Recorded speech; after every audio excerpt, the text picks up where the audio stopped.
Good morning students. हम chapter 1 constitution why and how पढ़ रहे थे। आज का हमारा टॉपिक है प्रोसीजर्स, यानी कि हमारे संविधान सभा की कार्य करने की विधि क्या थी, काम करने का उनका प्रोसीजर क्या था। The importance of public religions was emphasised in the mundane procedures of assembly as well. The Constituent Assembly had 8 major committees on different subjects. Usually, Jawaharlal Nehru, Rajendra Prasad, Sardar Patel, Maulana Azad, Ambedkar chaired these committees. Constitution के काम को करने के लिए 8 major कमेटियां बनाई गई थी, जिन्हें हम संविधान निर्माता जो कमेटी कहते हैं। ये 8 जो मेजर कमेटीज थे, समितियां जिन्हें कहते थे, संविधान निर्माण करने वाली जो समितियां थी, 8 समितियां थी और इनके अध्यक्ष बनाए गए थे नेहरू जी, जवाहरलाल नेहरू जी, राजेंद्र प्रसाद, सरदार पटेल जी, मौलाना आजाद, अम्बेडकर। ये बड़े जो नेता थे इन कमिटीज को चेयर कर रहे थे, चेयरपर्सन थे, अध्यक्ष थे। These were not men who agreed with each others on many things. Ambedkar had been a bitter critic of the Congress and Gandhiji, accusing them of not doing enough for the upliftment of scheduled caste. जिन नेताओं का नाम आपने पढ़ा, जवाहरलाल नेहरू जी, राजेंद्र प्रसाद जी, सरदार पटेल, मौलाना आजाद और अम्बेडकर, ये वो नेता थे। इनकी आइडियोलॉजी, इनके विचारधारा में काफ़ी अंतर था। जैसे कि आपको पता है, अम्बेडकर जी कांग्रेस और गांधी जी दोनों के ही बहुत बड़े क्रिटिक थे, आलोचक थे। अम्बेडकर जी का मानना था कि कांग्रेस और गांधी जी दोनों ही शेड्यूल कास्ट की अपलिफ्टमेंट के लिए कुछ नहीं कर रहे हैं। वहीं सरदार वल्लभ भाई पटेल और नेहरू की विचारधारा में भी पूरी तरह इनकी विचारधारा में अंतर नहीं है, फिर भी किसी इश्यूज को लेकर इनके विचारों में बहुत असमानता देखने को मिलती है। जैसे कश्मीर मुद्दे को लेकर इन दोनों में, नेहरू जी और पटेल जी, इन दोनों में इनकी विचारधारा में काफ़ी अंतर था, इनके विचारों में काफ़ी अंतर था, काफ़ी डिसएग्री थे दोनों एक दूसरे के विचारों को लेकर। Patel and Nehru disagreed on many issues. Nevertheless, they all worked together. Each committee usually drafted particular provisions of the Constitution, which were then subjected to debate by the entire Assembly. जो 8 कमेटियां बनाई गई थी, इन्होंने constitution का जो इनको काम दिया गया था, अलग अलग जैसे झंडा समिति है और अलग अलग जो समितियां बनाई गई थी, अब इनको जो काम दिया गया था, इन्होंने कॉन्स्टिट्यूशन का कुछ पोर्शन ड्राफ्ट किया और जो पोर्शन इन कमेटियों ने जो ड्राफ्ट किया था उसे बाद में असेंबली में डिबेट के लिए रखा जाता था। Usually an attempt was made to reach a consensus with the belief that provisions agreed to the all. जो 8 कमेटियां बनाई गई थी, वो उन्होंने उनको जो काम सौंपा गया था, जो उनको जो सब्जेक्ट दिए गए थे, अपने अपने सब्जेक्ट पे उन्होंने कॉन्स्टिट्यूशन का पोर्शन ड्राफ्ट किया और असेंबली में उन्हें रखा गया और असेंबली में डिबेट हुई और इस डिबेट में सबका एग्रीमेंट लेने की कोशिश की गई ताकि सब सहमत हो जाए। अगर उसमें इश्यूज कुछ खड़े हो गए, सब नहीं सहमत हो रहे हैं, तो आम सहमति से लाने की कोशिश की, कुछ चेंजेस करने की कोशिश की गई उसमें।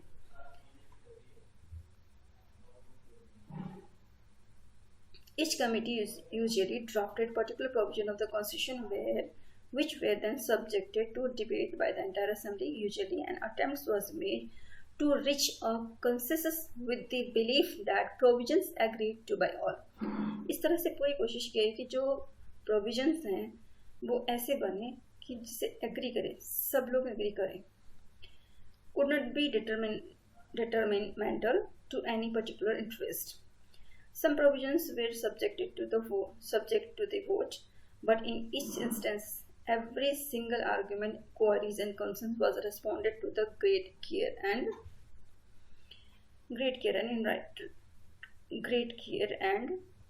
in writing. The Assembly met for 166 days, spread over 2 years and 11 months. The sessions were open to the press and the public alike. 166 days, 166 दिन, 166 डेज तक जो है असेंबली की मीटिंग हुई। लगभग 2 वर्ष 11 महीने 18 दिन और जब भी असेंबली की मीटिंग बैठती थी, सेशन बैठता था, वो सेशन प्रेस के लोगों के लिए और आम लोगों के लिए खुला रहता था। लोग वहाँ जाके देख सकते थे, और जो नहीं देख पा रहे वहाँ जाके, उनके लिए जो भी वहाँ पे डिबेट हुई हैं, बातें हुई हैं, डिस्कशंस हुए हैं, उनकी कॉपी पब्लिश हो जाती थी। वो घर बैठे भी देख सकते थे, अखबारों में, न्यूज़ में पब्लिश हो जाती थी, जिसको देख सकते थे, पढ़ सकते थे। In address of the nationalist movement, हमारे स्वतंत्रता संग्राम की विरासत जो हमें मिली थी। अब हम कह सकते हैं कि भारत का संविधान एक सफल संविधान है। अब हम इसमें कह सकते हैं कि भारत का संविधान एक सफल संविधान है। इसको सफल बनाने में हमारे कॉन्स्टिट्यूएंट असेंबली के मेंबर्स का तो योगदान था ही, और उससे बड़ा योगदान था हमारे नेशनलिस्ट मूवमेंट के दौरान जो हमारे आइडियोलॉजी थे। कॉन्स्टिट्यूएंट असेंबली में बैठ के हमारे नेताओं ने जो 166 डेज लगाकर, यानी कि 2 वर्ष 11 महीने 18 दिन लगाकर जो संविधान बनाया था, उसके लिए उन्हें सोर्स कहाँ से मिला, उनके लिए उनको सोर्स, आइडिया या दिशा निर्देश कहाँ से मिला। वो सोर्स, आइडिया, दिशा निर्देश, जो डायरेक्शन मिला, वो हमारे जो हमारे स्वतंत्रता संग्राम के दौरान हमारे जो विचारधारा थे, वहाँ वो जो प्रतिबद्धता थी कि हम अपने देश को ये देना है, जब देश आज़ाद हो जाएगा तो हम अपने नागरिकों को क्या देंगे, वही आइडियाज जो है सीधे सीधे कॉन्स्टिट्यूशन के अंदर डाले गए। But no constitution is simply a product of assembly that produces it. An assembly as deserved as the Constituent Assembly of India could not have functioned if there were no background consensus on the main principle of the Constitution enshrined. These principles were forged during the long struggles for freedom. In a way, the Constituent Assembly was giving concrete shape and form of the principles it had inherited from the nationalist movement. For decades preceding the promulgation of the Constitution, the nationalist movement had debated many questions that were relevant to the making of the Constitution. The shape and the form of government India should have, the values it should uphold, inequalities it should overcome. Answer for in those debates were given their final form of the Constitution. अगर हमारे स्वतंत्रता संग्राम की विरासत ना होती, अगर वहाँ के आइडियाज हमारे साथ ना होते, तो शायद कॉन्स्टिट्यूएंट असेंबली के नेता भले कितने ही अच्छे क्यों ना हो, इतना बढ़िया संविधान बनाकर नहीं दे पाते। तो हम कहते हैं कि हमारे कॉन्स्टिट्यूएंट असेंबली ने जो टाइम लगाया 166 डेज, उन्होंने उन्हीं आइडिया को एक कंक्रीट फ्रेम दिया, एक आधार प्रदान किया कॉन्स्टिट्यूशन के रूप में। Perhaps the best summary of the principles that the nationalist movement brought to the Constituent Assembly is the objective resolution, the resolution that defines the aims of the Assembly moved by the Nehru in 1946. This resolution encapsulated the aspirations and values behind the Constitution. What the previous section terms as substantive provisions of the Constitution is inspired by the sum of the values and incorporated in the objective resolution. Based on this resolution, our Constitution gave institutional expression to these fundamental commitments: equality, liberty, democracy, sovereignty, and a cosmopolitan identity. Thus, our Constitution is not merely a maze of rules and procedures, but a moral commitment to establish a government that will fulfill many promises that the nationalist movement had before the people. आपको पता है जवाहरलाल नेहरू जी द्वारा, देखो, सबसे जो पहली meeting हुई थी कॉन्स्टिट्यूएंट असेंबली को, वो 9 दिसंबर 1946 को हुई थी। अगली मीटिंग हुई 11 दिसंबर 1946 को, और 13 दिसंबर 1946 को। 13 दिसंबर 1946 को नेहरू जी ने कॉन्स्टिट्यूएंट असेंबली के सामने ऑब्जेक्टिव रेजोल्यूशन रखे। ऑब्जेक्टिव रेजोल्यूशन मतलब हमारे कॉन्स्टिट्यूशन का एम क्या होगा, कैसा देश देना चाहते हैं, क्या देना चाहते हैं, हम अपने एक कैसा संविधान बनाना चाहते हैं, कैसे कंट्री सेटअप करना चाहते हैं, क्या। तो वो जो सारे रेजोल्यूशन थे जो वो थे आपके जिसे हम उद्देश्य प्रस्ताव कहते हैं, वो 13 अगस्त 1946 को नेहरू जी द्वारा भारत के संविधान के लिए उद्देश्य प्रस्ताव प्रस्तुत किए गए, जिन्हें हम ऑब्जेक्टिव रेजोल्यूशन कहते हैं। इससे के अंदर आपके ये सारे आइडियाज थे, इक्वालिटी, लिबर्टी, सोवरेनिटी और डेमोक्रेटिक नेशन बनाने का, ये सारे आइडियाज उसी के अंदर थे। Main points of objective resolution, ये वो पॉइंट्स थे ऑब्जेक्टिव रेजोल्यूशन के जिन्हें हम उद्देश्य प्रस्ताव कहते हैं। और ये उद्देश्य प्रस्ताव जवाहरलाल नेहरू जी द्वारा 13 दिसंबर 1946 को कॉन्स्टिट्यूशन असेंबली में प्रेजेंट किए गए। इसके कुछ मेन पॉइंट्स दिए गए हैं। India is an independent sovereign Republic, India एक इंडिपेंडेंट कंट्री होगा, सोवरेन होगा यानी कि हमारे पास अपने देश की प्रभुसत्ता होगी, और रिपब्लिक कंट्री होगा यानी कि नेशन हेड चुना जाएगा, इलेक्टेड पर्सन होगा। India shall be a union of erstwhile British Indian territories, Indian states and other part outside British India and Indian states as are willing to be a part of the union.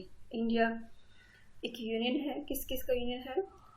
जो British India के समय जो territory थी हमारी, जिसमें Indian state है, princess states हैं, हमारे आइलैंड्स हैं, और अगर कोई और पार्ट भी इंडिया के अंदर जुड़ना चाहता है, जैसे सिक्किम बहुत बाद में इंडिया के अंदर जुड़ा था, तो वो भी इंडियन यूनियन का पार्ट होगा। सिक्किम बहुत बाद 1975 में आकर इंडिया के साथ कनेक्ट हुआ था।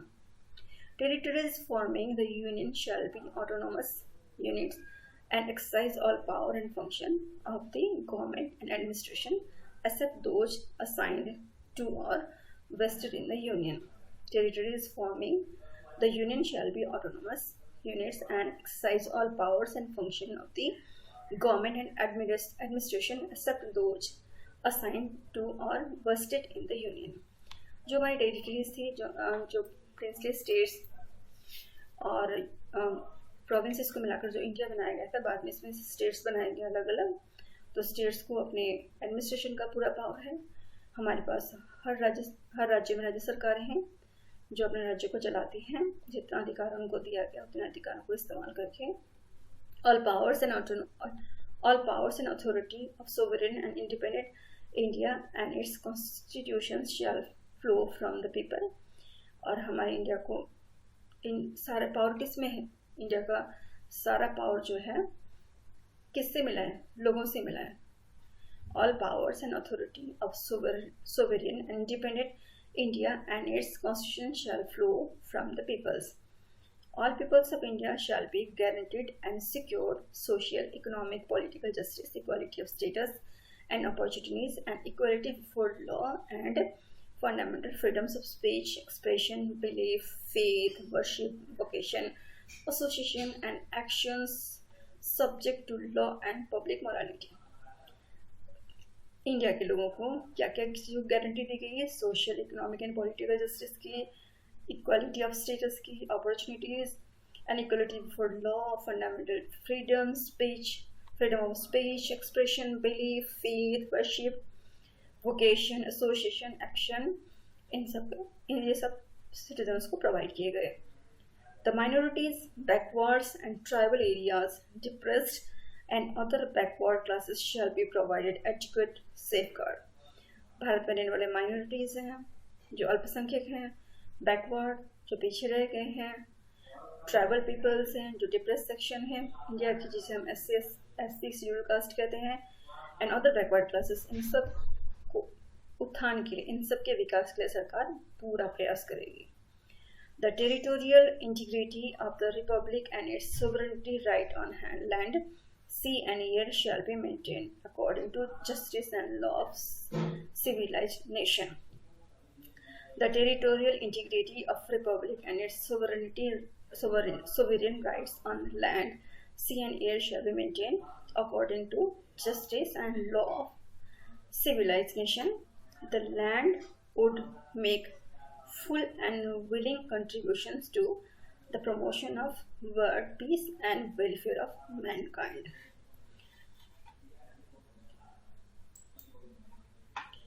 Institutional arrangements.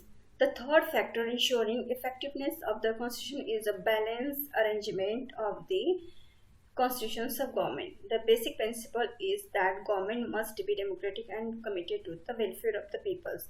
The Constituent Assembly spent a lot of time on evolving the right balance among the various institutions like the executive, the legislatures, and the judiciary.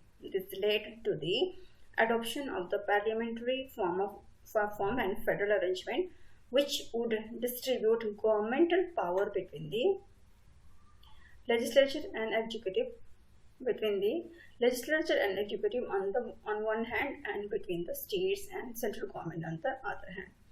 While evolving the most balanced governmental arrangement, the makers of the constitution did not hesitate to learn from experiments and experiences of the other countries. Thus, the framer of the constitutions were not averse to borrowing from other constitutional traditions. Indeed, it is a testament to their wide learnings that they could lay their hands upon any intellectual arguments, historical example that was necessary for the fulfilling the task at hand.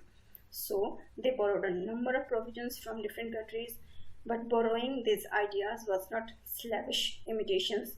Far from it, each provisions of the constitution had to be defended on ground that it was suited to Indian problems and aspirations. India was extremely lucky to have an assembly that, instead of being parochial in its outlook, could take the best available everywhere in the world and make it our own.